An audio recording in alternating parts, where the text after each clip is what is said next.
My name is Jay's a Dragon, and welcome to my build guide series where I will explain how to build the X-Men as playable characters in 5th edition Dungeons & Dragons. This video is timestamped so you can skip to where you need, with a link in the description for the written version. My disclaimers are as follows. Official, third party, UA, homebrew, in that order. Mechanics over description, flavor is always optional. Builds work in every tier of play. And lastly, magic items are not requirements for a build to work. Nina Thurman, aka Domino, is a mutant with the ability to affect probability to make improbable but not impossible things occur within her line of sight, causing good luck to herself and bad luck to her enemies. It is entirely subconscious and always in effect, but probability manipulation becomes wildly more potent when she is an active participant in the chances. Domino also has superhuman reflexes, a byproduct of her subconscious mind working in tandem with her actions, and exceptional acrobatics and marksmanship. She uses these abilities to great effect as a mercenary, secret agent, and member of X-Force. Domino has 3 rules of survival. 1. When you think your side is losing, kick over the game board and start again with new rules. 2. When in doubt, cheat. And 3. Never get emotionally involved. Using point buy, I gave Domino 8, 15, 12, 13, 8, 15, with a +2 in dexterity and a +1 in charisma. Lightfoot Halfling is used as race, gaining Halfling's Lucky. Reroll any natural 1 on a d20 and take the new roll. This has unlimited uses and automatically occurs. Brave, advantage against frightened, nothing scares you. Halfling Nimbleness, freely move through creature spaces size medium or larger, be it friend or foe. Naturally stealthy, can attempt to hide even if the only cover available is a medium or larger creature, friend or foe. Gain acrobatics, stealth, perception, and investigation proficiency from rogue, and deception and insight from the gambler background.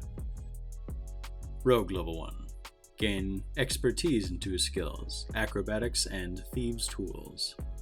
Sneak attack. Add sneak attack damage dice to 1 attack per turn if you have advantage on the attack or have an ally adjacent to the target and don't have disadvantage. Scales with level 1 rogue. Rogue level 2. Gain cunning action. You can now hide, dash, or disengage as an action or a bonus action. Rogue level 3. Take the Mastermind subclass. You can now use a bonus action to use help and can be from 30 feet away. The recipient of your help must be able to see or hear you. Steady aim. You now have a bonus action to gain attack advantage if you take no movement this turn. And sneak attack dice increases to 2d6. Rogue level 4. ASI. Take the second chance feat. Use your reaction to force disadvantage to anyone that manages to hit you. Increase your dexterity score by 1, now at 18. Recharges at the start of every initiative, since most battles can be over or close to it in about 3 rounds. Available once per initiative roll is very reasonable. After Rogue 4, multiclass over to Sorcerer, getting your leveled cantrips at character level 5. Sorcerer level 1. Wild Magic Surge. Roll a d20 after casting a spell with a random effect on a 1. Tides of Chaos, a replenishing source of advantage on any d20 for yourself. Regain use after a Wild Magic Surge. Cantrips learned. Booming Blade, Green Flame Blade, Mind Sliver, and Minor Illusion. Spells learned. Shield and Silvery Barbs. Sorcerer level 2. Gain Font of Magic. You can now turn slots, even those of other classes, into sorcery points, and then back into sorcerer slots. And spell learned. Grease. Sorcerer level 3. Gain 2 meta magic options. Take Subtle Spell and Twin Spell. Spell learned. Suggestion. Sorcerer level 4. ASI. +2 charisma, now at 18. And spell learned. Blindness, Deafness. Multiclass again to get into Bard. Bard level 1. For multiclassing into Bard, you gain 1 skill proficiency.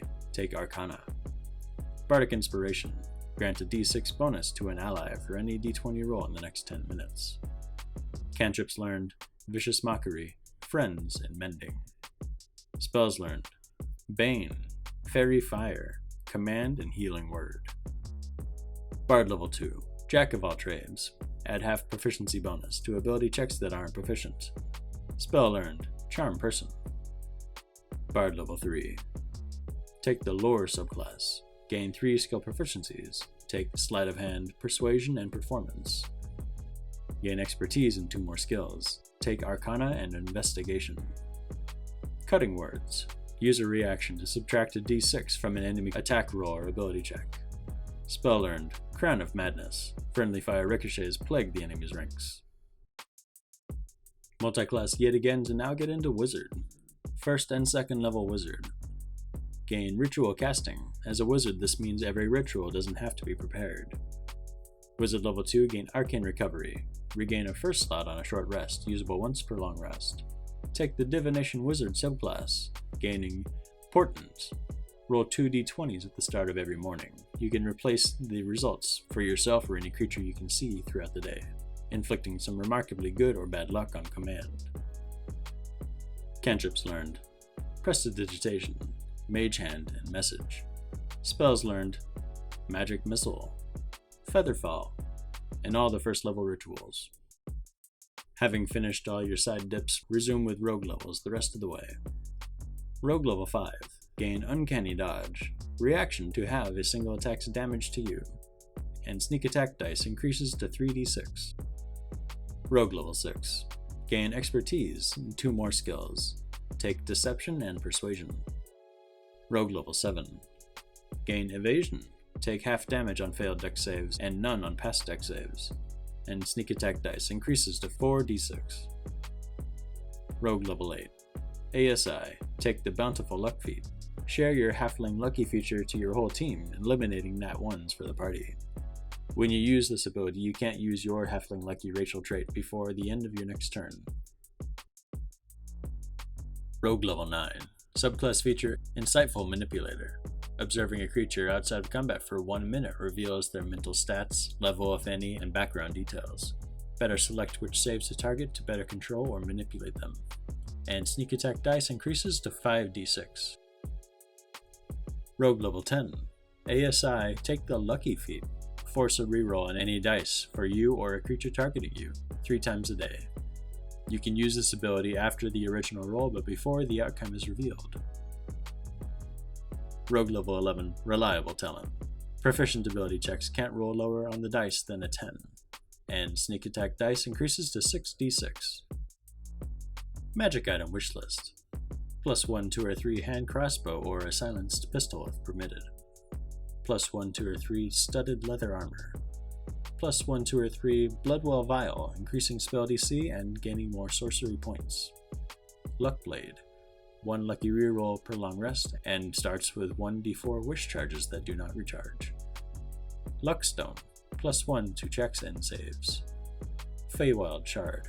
Always roll a wild magic surge when using meta magic, allowing you to recharge Tides of Fate advantage each time. Charlatan's Die. A non-random game dice where you decide what number it lands on.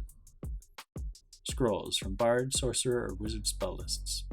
Expertise, Arcana, and Reliable Talent ensures any spell scroll of any level cast successfully, and Expertise, Arcana, and Reliable Talent also lets you make scrolls with perfect success rate, allowing you to stretch your spell slots even further. And if considered for an epic boon, go with Boon of Luck, +1d10 to your attack, check, or save, no reaction needed, usable once per short rest. Tactics. Domino stands out in the open knowing luck is on her side.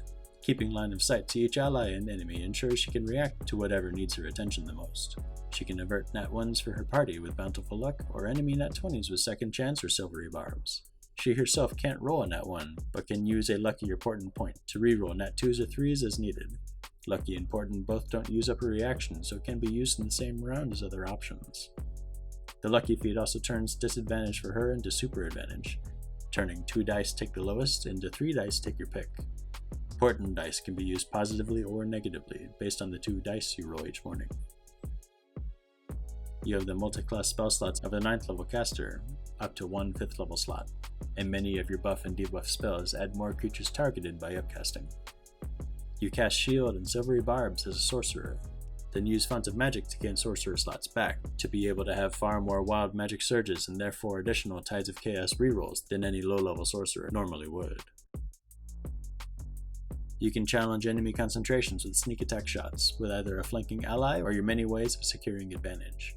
Your bonus actions are used for Fonts of Magic, Mastermind's help on an ally of your choice, or using Lightfoot Halfling's hide behind an ally, if needed to protect your own concentration. This concludes my guide on how to play Domino. It's just a fun extra. If you were to build a mini of Domino, this is how she might look. I do hope you've enjoyed this. If you have any thoughts on what you do to improve it, questions, or if you played this, feedback on how it went, or anything else, please leave a comment. Definitely subscribe and ring the bell icon for notifications, as I have many more builds on the way. Feel free to join my Discord for X-Men one-shots. And as always, thank you for watching.